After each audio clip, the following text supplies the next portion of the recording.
오늘은 그 아사셀 염소와 예수 그리스도의 속죄라는 주제를 좀 나누고자 합니다. 여러분이 마가복음 1장 12절, 13절 말씀은 중요한 신학적 의미를 담고 있어요. 성령이 곧 예수를 광야로 몰아내신지라 광야에서 40일을 계시면서 사단에게 시험을 받으시며 들짐승과 함께 계시니 천사들이 수종들더라.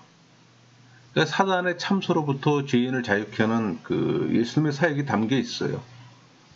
그러나 중요한 것은 이 본문 말씀은 이런 감격적인 소식 대신 또 많은 물음표를 또 만듭니다. 왜 성령님께서는 예수님을 광야로 몰아내신 것일까? 또 예수님은 40일 동안 광야에 계신 걸까? 왜 예수님은 사단에게 시험을 받으신 걸까? 예수님은 들짐승과 함께 계신 것일까? 왜 천사들은 예수님을 수종든 것일까? 또 이런 것들이 사단이 우리를 향한 참소의 박멸과 무슨 상관이 있는가? 이런 질문을 하게 합니다. 근데 여러분, 이런 질문을 이해하기 위해서는 레위기 말씀을 알아야 해요. 왜냐하면 그 레위기 말씀이 오늘 본문 말씀의 그림자이기 때문에. 우리 레위기 16장 6절에서 10절 말씀, 아론은 자기를 위한 속죄제의 송아지를 드리되 자기와 집안을 위하여 속죄하고 또 두 염소를 가지고 회막문 여호와 앞에 두고 두 염소를 위하여 제비를 뽑되 한 제비는 여호와를 위하고 한 제비는 아사셀을 위하여 할지며 아론은 여호와를 위하여 제비 뽑은 염소를 속죄제로 드리고 아사셀을 위하여 제비 뽑은 염소는 산채로 여호와 앞에 두었다가 그곳으로 속죄하고 아사셀을 위하여 광야로 보낼지니라. 모든 이스라엘 백성의 죄를 속하는 이 대속죄일 7월 10일이죠. 이때 일어나는 마지막 예식을 설명하는 구절입니다. 유대인들은 1년에 한 번 이 대속죄일에 대제사장이 백성을 모아놓고 죄를 사해주는 의식을 해요. 이 7월 10일이 되면은 제사장은 크기와 모양과 똑같은 두 마리 흠없고 또 깨끗한 염소를 구합니다. 그리고 제비를 뽑아요. 제비라는 말은 히브리어로 고랄입니다. 하나는 하나님의 것이라는 제비에 뽑힌 염소는 또 지성소에 계신 하나님을 위하여 구별해 그 목에다 빨간 천을 또 두릅니다. 또 아사셀 것이라는 이 제비에 뽑힌 염소는 광야로 보내는 아사셀을 위하여 구별해 그 뿔에다가 빨간 천을 두릅니다. 그런 후에 두 염소에다가 그 이스라엘의 모든 죄를 염소 그 머리 위에 손을 얹고 안수를 해요. 죄를 전가하는 겁니다. 근데 이 두 염소를 죽이는 방법과 그 의미가 아주 달라요. 참고로 여러분 제비, 고랄, 이 의미가 돌처럼 거칠다는 뜻이에요. 근데 이걸 담그는 그릇이 그 항아리가 칼피입니다. 그 항아리 이름이 칼피예요. 그래서 여기서 제비라면 이제 하나는 그 라 예호와 여호와를 위하여, 또 하나 제비는 라 아자셀 그 아사셀을 위하여. 이게 뿔에다가 빨간 띠를 두르는 게 아사셀 염소예요. 그 라 예호와 여호와를 위한 건 목에다가 빨간 그 띠를 두릅니다. 근데 여기서 아사셀은 악의 근원, 염소를 보내다 그런 의미를 갖고 있어요.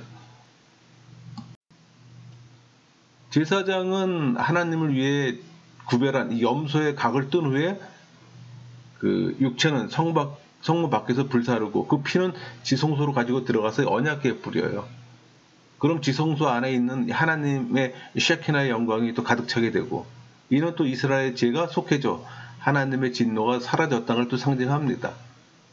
이것이 하나님을 위한 라 예호와 염소의 죽음과 그 의미예요.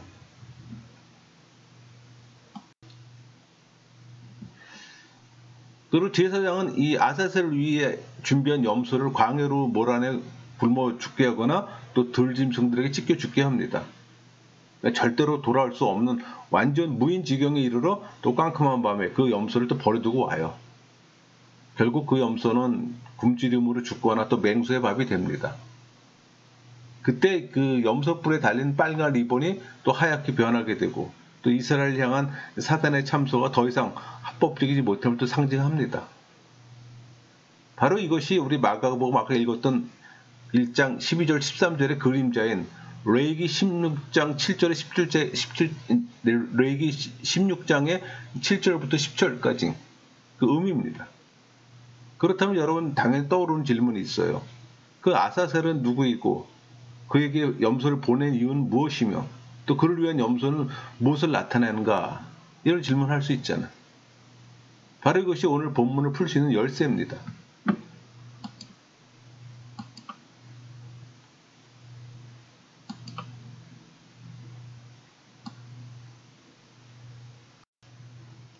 여러분, 아사셀,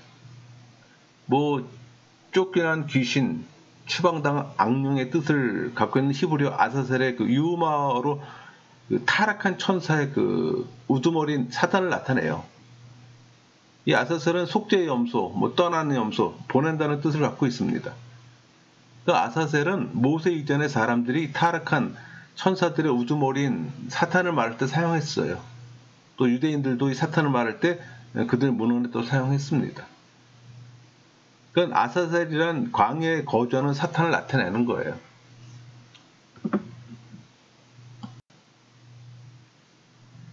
여러분, 그 염소를 사탄에게 보내는 이유는 뭘까요? 이는 사탄에게 염소를 바치기 위함은 절대 아닙니다. 오히려 그 반대로 참소자 사탄 앞에서 이스라엘의 죄를 전가받은 염소를 굶어 죽이거나 들짐승을 통해 찢어 죽임으로써 그의 참소를 합법적으로 잠재우기 위함이에요. 그러니까 성경이 증거하는 사단의 일은 인간의 죄를 합법적으로 참소하는 겁니다. 우리 요한계시록 12장 10절 우리 형제들 참소하던 자 곧 우리 하나님 앞에서 밤낮 참소하던 자가 쫓겨났고, 이런 표현이 있잖아요. 이걸 보면 하나님께 우리를 참소하는 사탄을 볼 수가 있는 겁니다. 또 스가랴 3장 1절 대제사장 여호수아는 여호와의 첨사 앞에 섰고 사단은 그의 오른쪽에 서서 그를 대적하는 것을 여호와께서 내게 보이시니라. 더러운 죄의 옷을 입고 있는 여호수아를 사단이 계속 참소합니다. 또 이것은 사탄의 일이에요. 그러니까 사탄은 밤낮 이스라엘 백성의 죄를 참소하고 또 백성들은 그로 인한 영적 죄책감과 수치심으로 또 고통받았던 겁니다. 여러분, 우리 하나님께서는 죄는 물론 죄책감으로부터 우리를 구원하시잖아요. 때문에 사단의 참소로부터 오는 죄책감으로부터 우리를 구원하시기 위해 이 아사셀 앞에서 굶겨 죽이거나 찢어 죽일 흠없고 깨끗한 염소를 제정해요. 그에게 이스라엘의 죄를 전가시키고 또 광야로 보내서 죽이심으로 사단의 참소를 온전히 막으셨던 거예요. 또 사탄은 더 이상 이스라엘을 합법적으로 참소할 수가 없어요. 지도할 수도 없습니다. 그러니까 이스라엘이 지었던 과거의 죄를 입 밖에 꺼낼 수도 없어요. 왜? 죄값이 사단의 눈앞에 치러졌기 때문에. 하나님께서는 당신의 백성을 죄책감으로부터 해방시키기 위해 이 아사셀 염소를 준비시킨 것이고, 또 해방의 증거로 염소의 뿔에 달린 빨간 천을 또 하얗게 바꾸신 겁니다. 이제 가장 중요하지만 답을 아는 질문 하나가 있어요. 아사셀 염소는 누구를 상징할까요? 당연히 예수님입니다.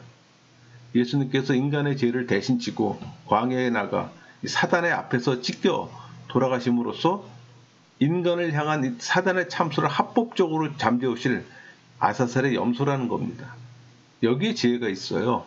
하나님을 위해 구별되어 속죄죄로 죽는 염소는 십자가 대속으로 하나님의 진노를 잠재우실 예수님을 상징해요.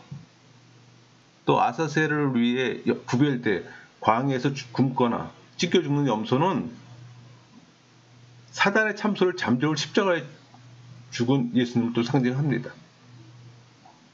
그러니까 인간의 죄를 전가받은 두 염소는 전부 다 우리의 죄를 담당하신 예수 그리스도를 예표하는 겁니다. 그 누구도 인간의 죄를 대신 질 수는 없어요. 천사도 사탄도 인간들도. 또 어떤 학자는 아사셀 염소를 사탄으로 규정하는데 이건 아주 잘못된 해석입니다. 여러분, 사탄은 죄의 원인이 아니에요. 촉매제일 뿐이지. 고로 인간의 죄를 사탄에게 전가시킬 수가 없어요. 또 사단에게 그 책임을 물을 수도 없습니다. 대속죄일, 인간의 죄를 전가받은 속죄 두 마리는 이중적 어떤 대속의 의미를 갖고 돌아가실 예수님을 상징하는 거예요. 우리 그 마리세 보수학파인 샴마이와 그 바리새 개혁학파인 힐렐의 병합을 뒤를 이은 그 요하난 벤 자타이가 쓴 역사적 글 중에서 그 유대인 성전의 역사를 반영하는 글이 그리스도의 대속적 죽음이 무엇을 이루었는지 그 실마리를 제공하는 글이 있었어요. 그 내용을 요약하면은 예수님께서 그 십자가에 달려 돌아가신 이후부터 하나님께서 아사셀 염소를 더 이상 받지 않았다는 내용입니다. 그 부분을 그대로 인용해 볼게요. 예루살렘 성전이 무너지기 40년 전, 곧 예수께서 십자가에 달려 죽은 그 해부터 두 마리 염소를 뽑을 때 사용된 하나님의 것이라는 패가 대제사장의 오른손에 들려지지 않았고 아사셀에게 보낸 염소의 뿔에 묶어놓은 빨간 띠가 흰색으로 바뀌지 않았다. 메노라의 서쪽 등잔에 온종일 타지 않았으며 지성소의 문은 자기 마음대로 열렸다. 왜 그럴까요? 아사셀의 염소가 예표했던 예수님께서 우리의 죄와 수치심을 다 안고 골고다 광야에 세워진 이 십자가 위에서 찢겨 돌아가셨기에 이제는 그 염소가 필요 없는 겁니다. 여러분, 하나님의 것이 라 예호와라는 이 제비가 대제사장 오른손에 들리지 않게 된 겁니다. 그러니까 더 이상 염소를 광야로 보낼 필요가 없기 때문이에요. 더 이상 또 다른 염소를 잡을 필요도 없기 때문입니다. 우리 히브리서 7장 27절, 이는 예수님께서 그가 단번에 자기를 드려 이루셨습니다. 이 증언처럼 완벽한 희생 제물이신 예수님께서 단번에 자기를 드려 이루셨기 때문이에요. 그래서 또 다른 희생 제물은 하나님께서 받지 않으시는 겁니다. 예수님 한 분이면 충분해요. 그분 안에만 참된 속죄가 있고 그분 안에서만 사단의 참소는 영원히 그치게 되는 겁니다. 바로 이것이 오늘 본문 말씀에 녹아있는 배경이에요. 우리 마가복음 1장 12절, 성령이 곧 예수를 광야로 몰아내신지라. 성령이 곧 예수를 광야로 몰아내신지라 분명히 증거하잖아요. 그런데 여기에 이상한 부분이 있어요. 성령님께서 예수님을 몰아내셨다는 겁니다. 이 구절을 헬라어로 보면 성령께서 주격으로 되어 있고 예수님께서 목적격으로 되어 있어요. 그러니까 성령께서 주체가 되어 예수님을 몰아내셨다는 겁니다. 근데 그러나 이 부분을 오해하지 마세요. 예수님께서 성령께 억지로 떠밀렸다는 뜻이 아니에요. 제사장이 아사셀 염소를 광야로 보낸 것처럼 성령께서 아사셀의 염소 대신 예수님을 광야로 보내셨다는 것을 강하게 인식시키기 위함입니다. 또 하나의 그 이상한 부분을 먼저 보면 성령께서 예수님을 어디로 몰아내셨나요? 광야로 몰아내셨잖아요. 여러분 이상하지 않습니까? 성령께서 예수님을 광야로 몰아내시기 전에 예수님께서 이미 광야에 계셨어요. 마가복음 1장 4절 보세요. 세례 요한이 광야에 이르러 제사함을 받게 하는 회개의 세례를 전파하니. 그러니까 세례 요한이 광야에 이르러 이 세례 요한은 광야에서 제사함을 받게 하는 회개의 세례를 전파했고 예수님께서는 그 광야로 나오사 세례를 받으셨어요. 그 예수님께서 광야로 나가시기 전 이미 광야에 계셨다는 겁니다. 이게 도대체 무슨 뜻일까요? 다른 광야로 가셨다는 걸까요? 그렇지는 않아요. 거기는 광야가 하나뿐입니다. 이게 도대체 무슨 뜻일까요? 여기 아주 중요한 신학적 의미가 있어요. 여러분 4절에 나오는 광야는 지리적 광야를 뜻합니다. 그럼 12절에 나왔던 광야는 신학적 광야를 뜻하는 거예요. 그러니까 성령께서는 예수님을 지리적 광야에서 신학적 광야로 지금 몰아내신 겁니다. 왜? 신학적 광야는 타락한 마귀 아사셀이 사는 지역을 뜻하기 때문에. 이것이 마가가 표현하고자 하는 대비입니다. 아니나 다를까 예수님께서는 광야에서 타락한 천사를 만났어요. 여기 또 하나의 궁금증이 나와요. 예수님께서 사단에게 시험 받으신 이유는 뭘까요? 예수님께서 광야에 나가셨다는 것은 알겠는데 시험을 받으시는 이유는 뭘까요? 또 여기에도 지혜가 있어요. 많은 사람들이 본문에 나오는 시험을 마태와 누가복음에 나오는 세 가지 시험과 동일시하기 때문에 답을 얻지 못해요. 여러분, 이 시험은 다른 시험이에요. 마태복음에 등장하는 세 가지 시험은 예수님께서 40일 금식이 끝난 후에 받으신 시험입니다. 그러나 그의 수작은 수포로 돌아갑니다. 중요한 건 40일 금식이 끝난 후에 찾아온 시험이라는 겁니다. 우리 마가복음 1장 13절 보세요. 광야에서 40일을 계시면서 사단에게 시험을 받으시며 들짐승과 함께 계시니 천사들의 수종 들더라. 이 본문에 나오는 시험은 예수님께서 40일 동안 굶으시면서 받은 시험이에요. 도대체 무슨 시험일까요? 이 본문의 시험이란 이 번역된 헬라어는 페이라조입니다. 시험하다, 시도하다, 증명하다라는 의미예요. 진짜인지 가짜인지를 진지하게 분별해 검증한다는 뜻이에요.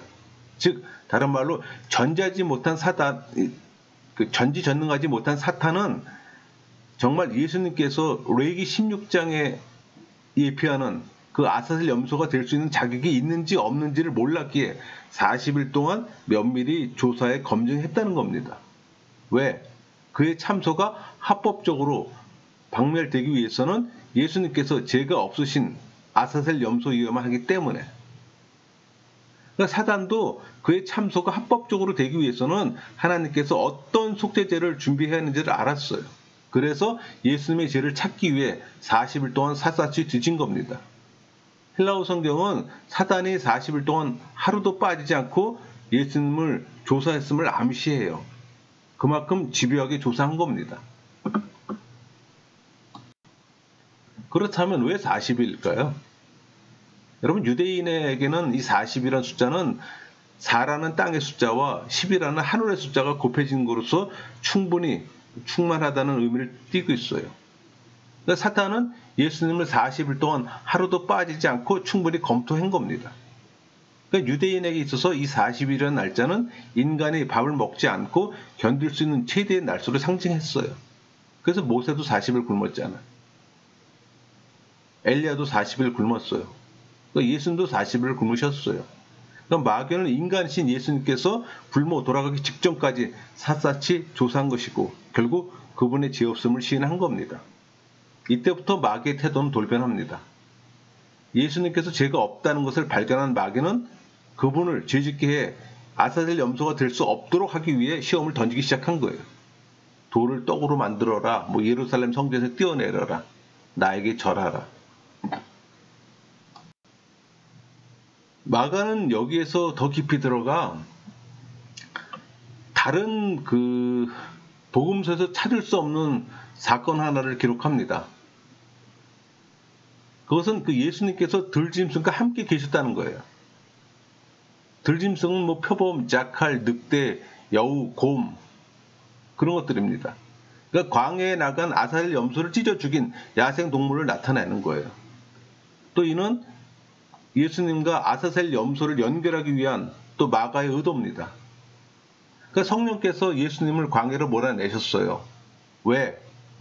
제사장이 아사셀 염소를 광야로 몰아냈기 때문에.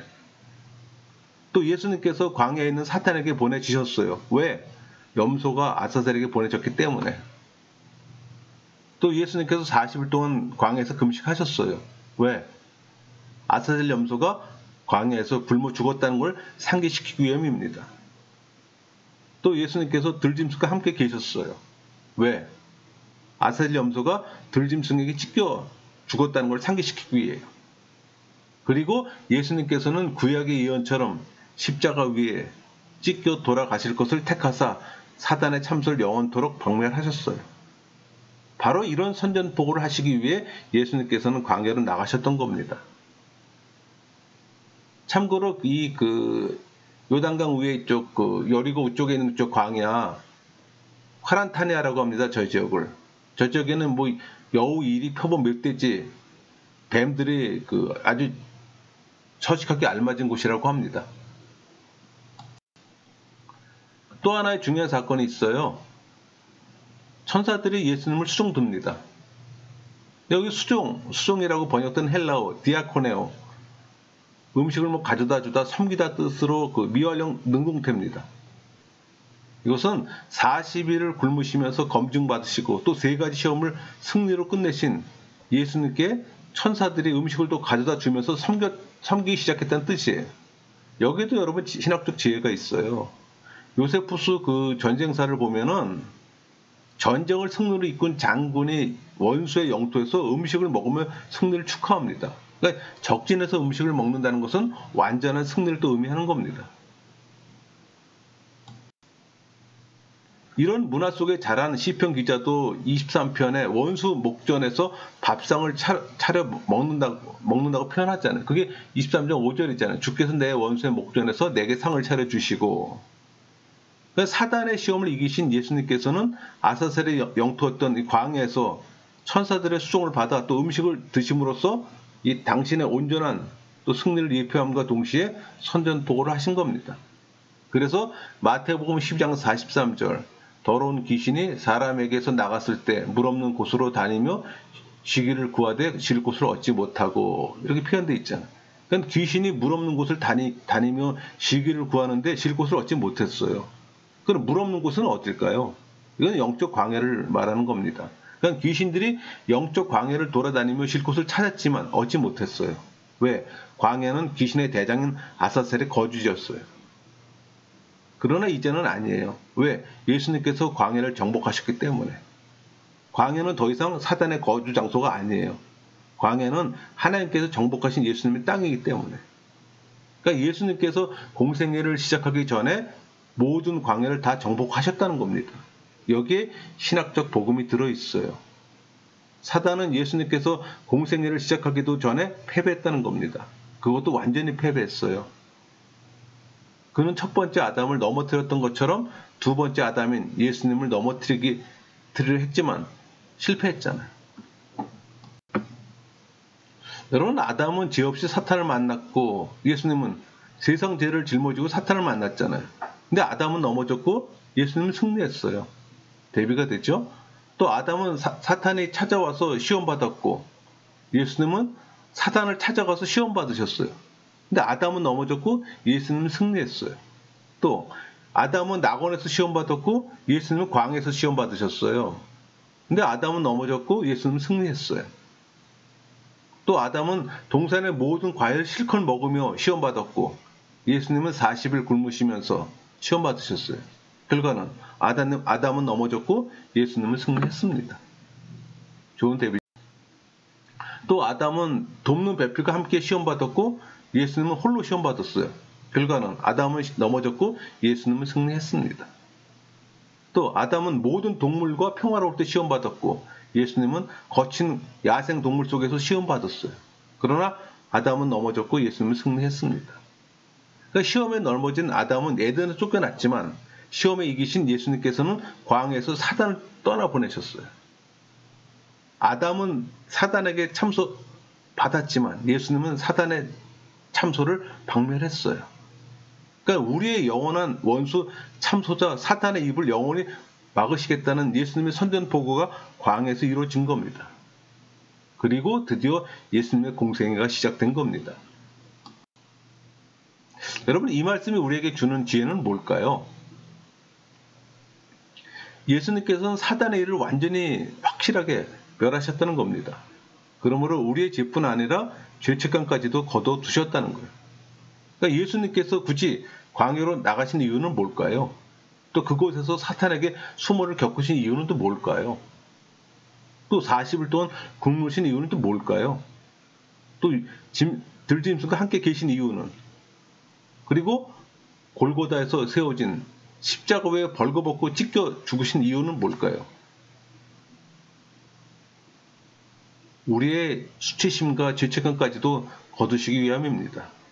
때문에 성경은 로마서 8장 1절 2절 그러므로 이제 그리스도 예수 안에 있는 자에게는 결코 정죄함이 없나니 이는 그리스도 예수 안에 있는 생명의 성령의 법이 죄와 사망의 법에서 너를 해방하였습니다. 또 요한계시록 12장 10절 11절 내가 또 들으사 하늘에 큰 음성이 있어 이르되 이제 우리 하나님의 구원과 능력과 나라와 또 그리스도의 권세가 나타났으니 우리 형제들을 참소하던 자 곧 우리 하나님 앞에서 밤낮 참소하던 자가 쫓겨났고 또 우리 형제들이 어린 양의 피와 자기들이 증언하는 말씀으로서 그를 이겼으니 그들은 죽기까지 자기들의 생명을 아끼지 아니하였도다. 이렇게 증언합니다. 여러분, 예수님을 믿는 자들에겐 정죄함이 없어요. 참소함도 없습니다. 사단은 더 이상 우리를 정죄할 수도 참소할 수도 없어요. 예수님께서 광야를 정복하시고 또 그 광야에서 찢겨 돌아가심으로써 사단의 입을 합법적으로 막아 버리셨기 때문입니다. 우리가 예수님을 믿을 때 우리의 모든 죄는 물론 죄책감과 수치심을 불러일으키는 사단의 참소까지도 해결될 수 있는 겁니다. 예수님께서 이미 값을 다 지불해 주셨기 때문에 이런 예수님을 믿어야 하는 겁니다. 그렇다면 예수님 안에서 자유하세요? 그분의 보혈 안에서 자유하십니까? 여러분은 그분의 십자가에서 자유하세요? 사탄의 일은 십자가 사건으로 완전히 박멸되었으나 많은 사람들이 아직도 자유함을 경험하지 못하잖아. 예수 그리스도의 십자가만을 부여잡고 그 안에서 자유하세요. 예수님이 재림하사 사탄을 완전히 심판하는 그날까지 진정한 자유가 우리 안에 충만해지기를 진심으로 소망합니다. 말씀을 마치겠습니다.